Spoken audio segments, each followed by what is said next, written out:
but no representative of a major record company would discuss them with CNN on camera. And here's one reason why. Sources tell us Milli Vanilli are not the only imposter. Picture this. Two guys dripping in late 80s swag, braided hair, biker shorts, and moves smoother than silk. They hit the stage, lights flashing, thousands screaming. They're the biggest thing in music, dropping chart-topping hits, rocking packed stadiums, and oh yeah, winning a Grammy. But there's one tiny problem. They never actually sang a word. They did not. This is a fairly embarrassing episode when you have people who not only cannot go out on tour and reproduce their songs really in any way, but who also turn out not to have sung on their own records. That's really a bit of a scare. This is the story of Milli Vanilli, how two dancers went from broke and hungry in Germany to living the high life, all thanks to a music industry trick so bold, so ridiculous it should have never worked, except it did, until it didn't. It all started with Rob and Fab, two dreamers who just wanted to make music. But when they walked into Frank Farian's studio, they had no idea they were about to sign their souls away. Because Frank, he wasn't just a producer, he was a master of deception, a guy who had already pulled off one of the biggest tricks in music history, and he was about to do it again. What followed was a fast track to fame built on a lie so massive it was only a matter of time before it all exploded. And when it did, let's just say it was one of the messiest meltdowns the music industry had ever seen. Girl, you know it's true. Back in the day, Rob Pilatus was a German kid, and his partner in crime, Fab Morvan, was French. Rob had a rough time growing up in Munich, one of the few black kids around, while Fab experienced a more diverse scene in Paris. In conservative Bavaria, Rob took hits from bullies until he toughened up, found breakdancing, and flipped the script. He figured being feared was better than being liked, while Fab had the opposite mindset, making them a perfect storm when they finally crossed paths. His philosophy was like, it's better to be feared than to be loved. And I was the opposite.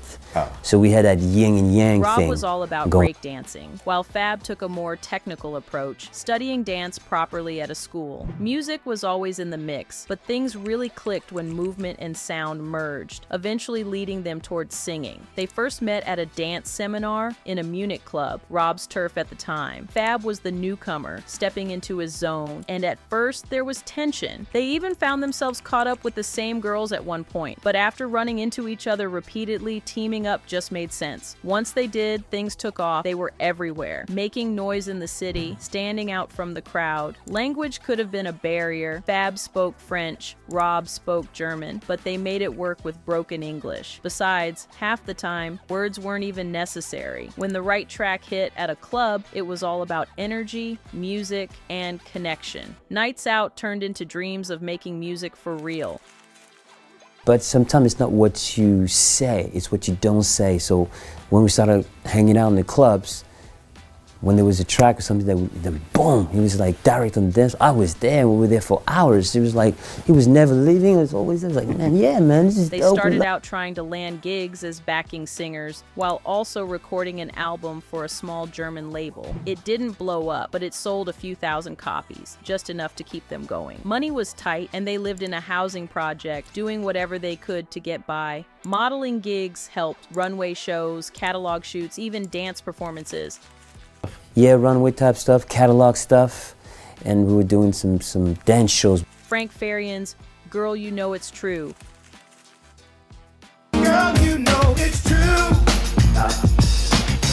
Frank Farian was hanging at a club in Germany when he caught wind of a track called Girl You Know It's True by a Baltimore group named Newmarks. The second he heard it, he knew it had the potential to blow up, just not in its current form. So he decided to do what he did best, take someone else's song and flip it into something bigger.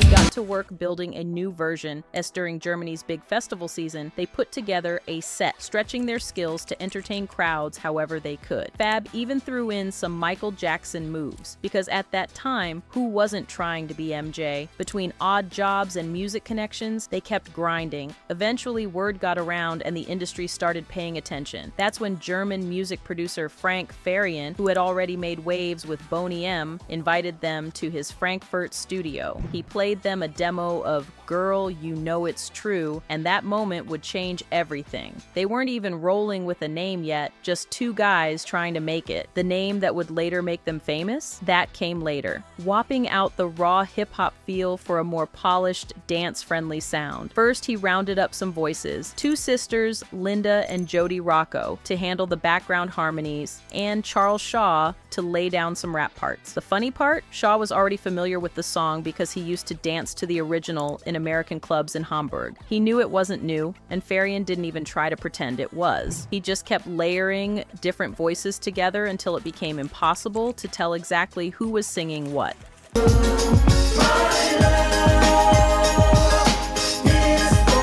To really lock it in, he brought in Brad Howell and John Davis to add even more depth to the mix. And just like that, his version of the track caught fire in Europe. But there was one last thing missing. He needed faces to match the music. Okay, back to Fab and Rob. Now, before they were famous, Rob and Fab were struggling just to get by in Munich, barely scraping enough together to eat. They even resorted to swiping food when things got desperate. Then along came Frank Farian, waving around $4,000 each, and a chance to be the faces of a new music duo. The name? Milli Vanilli, taken from his girlfriend's nickname. Farian wasn't exactly new to this kind of setup. He had already pulled off something similar with Bony M, where the so-called lead singer was actually just a dancer lip-syncing to Farian's own voice. That trick lasted for decades without anyone catching on. This is true. Girl, you know it's true.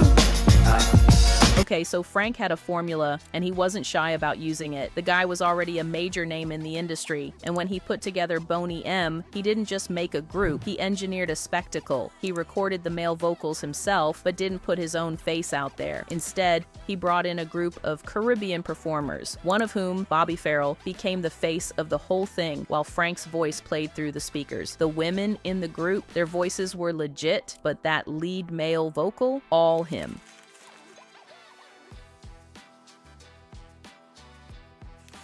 And it worked. Bony M didn't just pop off, they dominated. Millions of records sold, diamond-certified international hits, songs that still get sampled to this day. Even Lady Gaga pulled from their catalog. Huge. Listen, man, they sold over 120 million records. 120 I believe that million. they're one of the few with diamonds.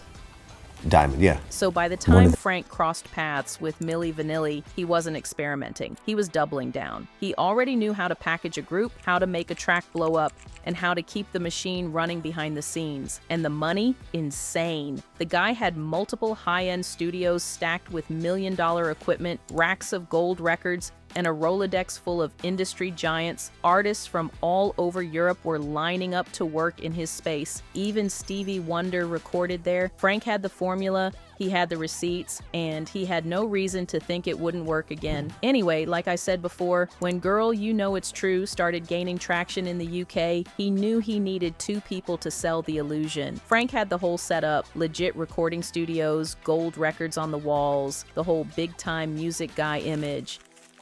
Of 4 studios, SSL, Neve, Yeah. with a whole rack. Right, and these are $1 million mixing boards you're talking about. Let's not forget So about that. naturally, when the opportunity came up, it seemed legit. No red flags, no reason to think things were anything but solid. Then came the contract. The money? When you're broke, even scraps look like a feast. No lawyers, no managers, just blind trust and a signature. At that point, the music wasn't even fully formed, just some rough demos, but the potential was there. And Frank? He saw dollar signs, not just in the music, but in the faces behind it. That was all that mattered. Can they perform? And do they look the part? That was the entire equation. Because the songs, they were already locked in. Shaw, who had already pocketed $12,000 for recording the song, was given a choice. Stay quiet and get paid to do the whole album. To him, it was just more time in the studio, easy money. What Farian didn't account for was just how massive the group would get, or that the guys he picked didn't exactly sound like they were born and raised in the US. Pilatus had a thick German accent, and Morvan's first language was French, not exactly convincing. As things moved forward, Linda and Jody were called back to record more vocals, but there wasn't any grand strategy, just rushing to put together enough material for an EP that could work in the US. Then Farian mentioned Arista and Clive Davis, and suddenly there was talk of a real record deal. With a label on board, that meant there had to be a group, right? Except when they got to the studio, it was just Linda, Jody, and another singer, Joan Falker, actually doing the work. Rob and Fab would show up, make an appearance, and then disappear downstairs to lounge by the pool. They never stepped up to a mic, never laid down a single vocal track. And just to keep things running smoothly, Frank made sure the real singers weren't getting too friendly with the guys, less chance of anyone connecting the dots. Meanwhile, musicians working on the tracks never even met the so-called stars of the group. The guitarist, who co-wrote several songs, never saw them once. There was no reason for them to be in the studio, because they weren't actually singing. It was all about creating an illusion, and Farian knew exactly how to piece everything together to make it look real. One of the real singers, someone who had been working with Frank forever, pieced it together way too late. He thought it was just another gig, just another session, laid down the vocals, got his check, and that was that. Except later, when he heard the finished product, he recognized his own voice. But when he pressed for answers, he got nothing. Frank was keeping things airtight. Meanwhile, the machine was already in motion. Once it was clear that the project had potential, the studio became a factory. Songs were cranked out like clockwork. The blueprint was set. Get the look, get the music, and make sure no one asked too many questions. Hello and welcome to Showbiz Today. Lauren Sidney is off today. On the front page, one day after it was revealed that the pop duo Milli Vanilli didn't sing on their hit album, few in the music industry are surprised, but many did not realize the extent. The music video for their big hit was everywhere, and Milli Vanilli had a bunch of chart toppers that had people hooked. Their faces were on magazine covers, their songs were blasting on every radio station, and they were selling out shows left and right. They had made it. But with all that attention came the whispers. Every interview was a gamble. Reporters would hear those accents and immediately start side-eyeing. French, German, those voices didn't match the tracks. Something wasn't adding up. The label even brought in dialect coaches to smooth things over, but fast fame made it impossible to keep up the act. The more they talked, the messier things got. Behind the scenes, it was a struggle. Some words were just impossible to fake. One of them had such a thick accent that even simple words came out completely wrong, but none of that mattered to the fans.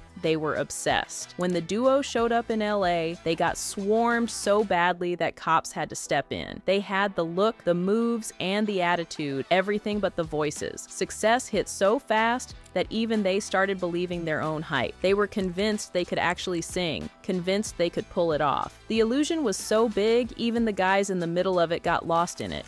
They weren't the only ones with hit records lip syncing. They were the ones that got caught. Picture this, late 80s, early 90s, music is in a weird transition. Hip-hop's still finding itself, pop's getting more polished, and somewhere in that mix, two guys show up looking like rock stars but moving like R&B singers. They weren't just a group, they were a whole aesthetic. The hair, the outfits, the moves, Milli Vanilli had it. Lip syncing wasn't even a scandal at the time, it was just how things worked. Running all over the place while trying to sound flawless, not exactly easy. As long as the energy was right and the crowd got what they came for, nobody really cared.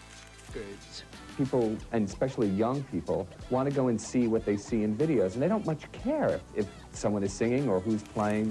But playing with fire in front of packed arenas, eventually, something had to give. Mid-tour, in front of thousands, everything just stopped. The backing track didn't kick in, and there they were standing there, ready to go, except no sound was coming out. Total disaster. They bolted off stage, fuming, took it out on their tour manager, and locked themselves in the tour bus like the night was over. One of them was losing it, full meltdown mode, saying he was done for good. Meanwhile, backstage was pure chaos. A certain TV host who had been part of the show wasn't having it though. She banged on the door, got them to listen, and hit them with the pep talk of the century. People weren't there for perfection. They were there for the spectacle. And somehow, it worked.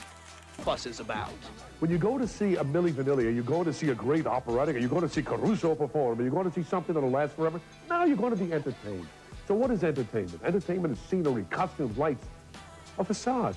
Milli Vanilli is... And then, of course, the moment, the skipping sequence. The way it played out on TV made it seem like the ground shattered underneath them, but in reality, it was just another technical glitch. It happened during an MTV performance. The track skipped, and suddenly, it was the same lyric looping over and over. One of them panicked, the other tried to keep it moving, and before anyone could blink, they were backstage trying to figure out what to do next. A quick reset, and they were back out there like nothing happened. Then jokes started. First, In Living Color did a whole skit on them. They were in London, living it up when someone flipped the TV on, and there it was. A full-blown parody of them. At first it was funny, then the last bit hit, and suddenly it wasn't so funny anymore. Then Arsenio Hall joined the party. This time it wasn't just jokes, it was real. The actual singers, the ones whose voices were on the record, showed up on his stage and started talking. Charles Shaw, one of the guys behind the scenes, was done keeping secrets. What people didn't know was that the guy rapping on Girl You Know It's True wasn't even the same guy rapping on their later songs. Frank had swapped him out after 4 singles because he was talking too much. But now, everyone was talking. The damage was done. Not because of that one moment, but because the walls were already closing in. They did not. This is a fairly embarrassing episode when you have people who not only cannot go out on tour and reproduce their songs really in any way, but who also turn out not to have sung on their own records. That's really a bit of a... The rumors, the comedy sketches, the interviews, it was all stacking up. And yet, they were still winning 3 American Music Awards, a Grammy. But by then, it was like holding on to a time bomb. Then Rob, in the most this will not age well moment of all time, decided to open his mouth and say Milli Vanilli contributed more to pop music than Bob Dylan, Mick Jagger, and Paul McCartney. Now, even if they had actually been singing, that statement was insane. One album in, and they were out here claiming to be bigger than the Beatles? Yeah, that didn't help. Everything after that, just a countdown to disaster. Now, but no representative of a major record company would discuss them with CNN on camera. And here's one reason why.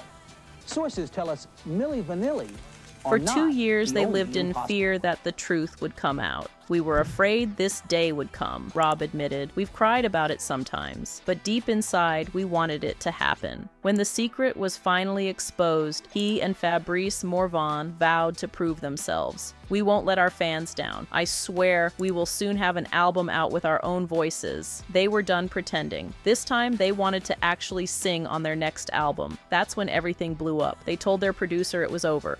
Either they got to use their real voices or they were out, but he wasn't about to let them take control. Instead of backing down, he flipped the script and put them on blast, making it seem like they were the ones throwing out ultimatums. They weren't about to let that slide. They hit back with a press conference, laying it all out, how they got lured in, used, and left carrying all the blame. Everything crashed and burned. Their label cut ties, erased their music like it never existed, and fans went from obsessed to outraged. Some even wanted their money back and were ready to sue. But the worst part, they got hit with a record-breaking humiliation, being the first and only act to ever have a Grammy snatched back. There's too many doubts that have been cast now for us not to go forward and try to find out the truth.